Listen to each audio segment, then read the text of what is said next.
Hello, in this video I'm going to show you how to enable phone notifications on Garmin Forerunner 70.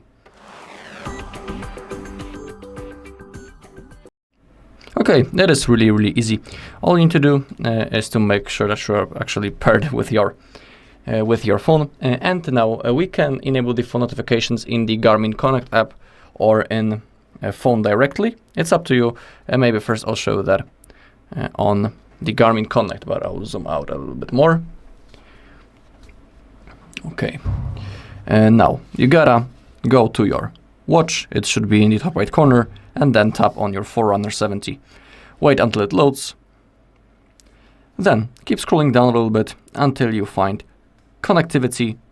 Go to phone, and in here we have notifications. You just need to click on that, and you need to enable them right in here. We have notifications for calls, texts, apps, and the privacy options. You can enable or disable the vibrations, enable or disable the tone for apps, texts, and the calls, but that's the place where you can turn it on or off. You can also do it manually on the watch.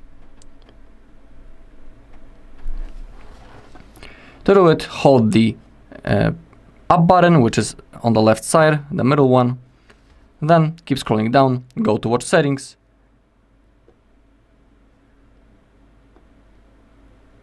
Not that, keep scrolling down, connectivity, go to phone, notifications, and they need to be turned on right in here. Alright, and that's all in this video. Thank you all for watching. If you found this video helpful, please leave a like, comment, and subscribe.